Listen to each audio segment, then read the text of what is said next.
ากันไปวัดพระแก้วนี่เนาะวัดพระแก้วกัน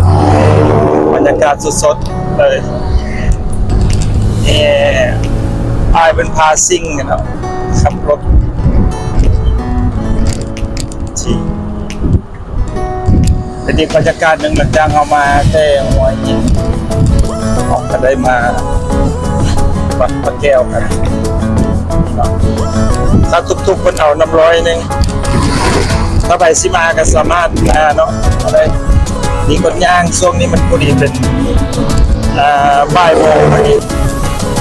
ดีประมาณ1 โมงพอดีแต่มันร้อนหลายร้อนแล้วมันจะลำบากนิดนึงเขาไปสิประมาณทำย่างอ้อมไปพูดถ้าให้เรามาครับก็น่าจะมาก่อน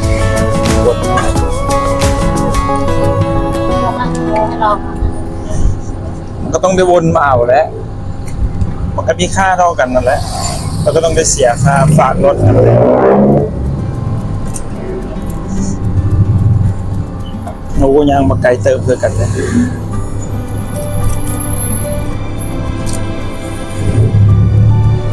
เขาให้ถ่ายรูปป่ะปลาแก้วถ่ายเนาะนี่เลยตอนนี้เราก็ขี่รถอ้อมจริงเราก็บอกว่าย่างต้องย่างอ้อมมาตัวนั้นวัดมันอยู่แถวนั้น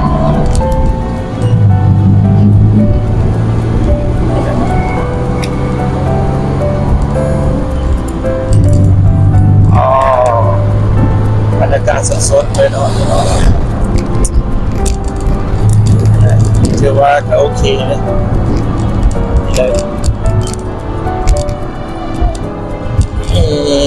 ได้เห็น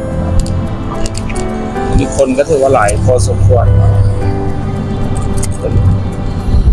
ข้างพระราชสวัสดิ์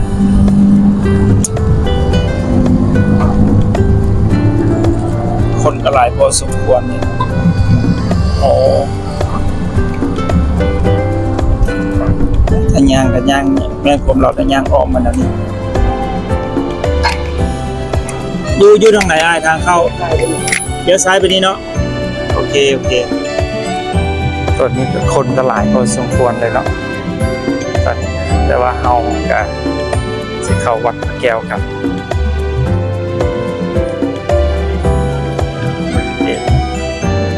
นี่เลยถือว่า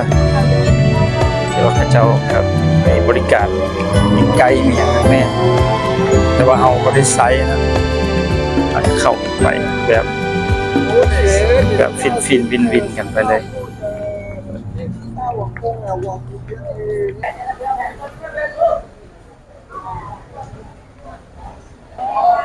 ตอนนี้เราก็ได้ทิเก็ตมาเป็นที่เรียบร้อยแล้วเนาะเนี่ยได้ปีมาเป็นทีมห้อยแล้วคนละ500 บาทเนาะต่างประเทศ500 บาทถือว่าคนลาวเขาก็ถือว่า500เนาะยกเว้นแต่คนไทยเพิ่นว่าเข้าฟรีแต่เราก็ต้องได้ซื้อเข้าเด้ออันนี้ถ้าผู้ใดมาโอเคได้แป๊บนึงเดี๋ยววิดีโออยู่นะเดี๋ยวถ่ายรูปตอนนี้ข้อห้ามข้อสังเกตนะครับตอนนี้เราก็เข้ามาข้างในแล้วแต่ว่าหลังจากได้ปีเป็นที่ห้อยแล้วก็ถือว่าเราก็เข้ามาในนี่นะแต่อยู่ในนี่ก็จะมีการกวดปีกวดอย่างข้างแน่เลยอันนี้มาโอ้คนหลายพอสมควรเลยเนาะ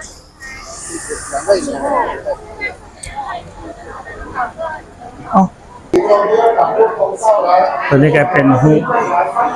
พุทธประวัติต่างๆนี่เลยนะเป็น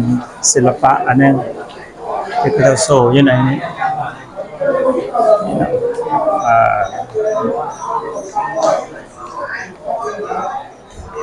คนก็หลายพอสมควรถือว่าหลายเลยแหละรับชมสมาร์ทรับชมศิลปะเองต่างได้เลย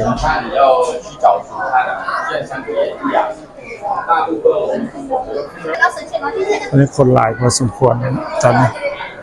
กำลังสิขึ้นออกไปนี่เลย ขึ้นนำกัน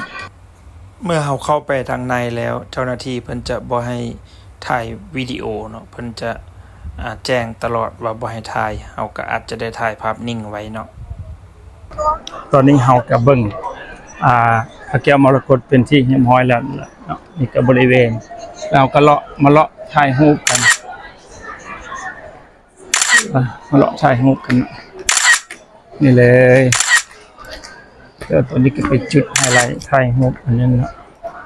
อยู่ที่บนนี้โอ้ให้เบิ่งบรรยากาศความงามนี่เลยพอดีตอนนี้เราก็มาอยู่ในนี่แหละเนาะในวัดนี้เบิ่งเลาะเราก็พากันเลาะวัดพระแก้วนี่นะโอ้คนหลายเราก็คนหลายเอหลีเนาะเจ้าก็มาหลายฮะ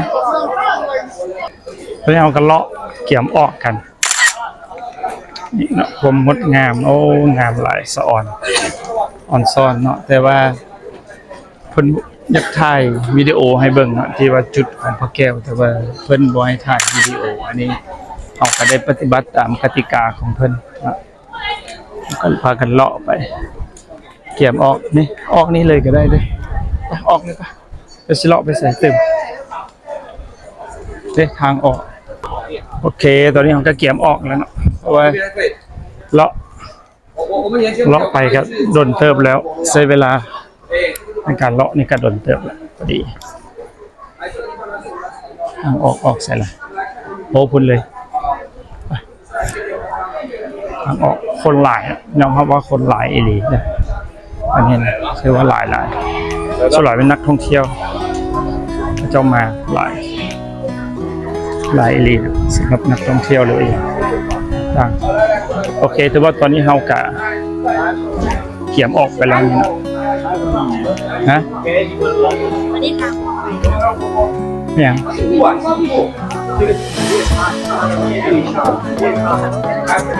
ก็บอกแล้วทางเก่าเขาบ่ให้ออกเลยอันนี้คือทางออกเลยแหละนี่เขากระเซาะหาทางออกกันทางออกกันมาจะออกไปสู่เขตนอกกันเลยตอนนี้แน่ตอนหน้าหมดแล้วทางออกโอ้คนหลายเนาะอันนี้ถือว่าเป็นพระสว่าง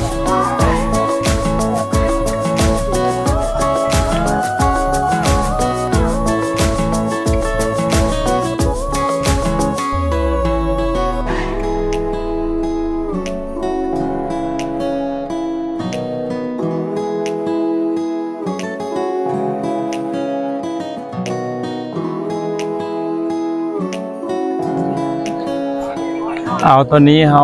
กำลังสิออกเมื่อเนาะนี่ถือว่าคนหลายพอสมควรคนหลายแหงเรื่องคนนี้เลยว่าหลายอีหลีหลายพิลึกหลายกระดอหลายอีหลีอร่อยนี่เนาะนี่เด้อคนนี่เลยคนหลายพอสมควรตอนนี้เรากำลังสิออกกัน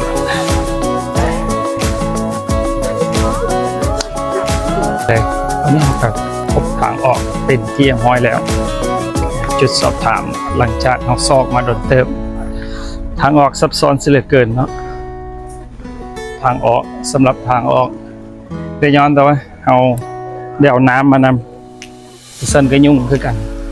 ในการกินน้ำต่างๆเดี๋ยวเราสิเบิ่งว่าจุดใดเป็นจุดใดเดี๋ยวสิเบิ่งโอเคตอนนี้เราแค่สิกลับออกมาสู่บ่อนปากรถแล้วมีแต่ว่าขอบใจหลายๆสำหรับทุกคนที่เข้าเบิ่งคลิปวิดีโอของเราที่ว่าเราพาเที่ยวชมเขตวัดพระแก้วที่เรียบร้อยแล้วขอบใจสำหรับทุกคนที่เข้าเบิ่งขอบใจทุกกำลังใจนะมักกะไลกดหัวใจให้นะสำหรับเพื่อเป็นกำลังใจให้ครับคลิปต่อไปว่าเฮาสิเฮ็ดหยังแน่สิไปแซ่แน่และจะลงให้เบิ่ง สบายดีขอบใจ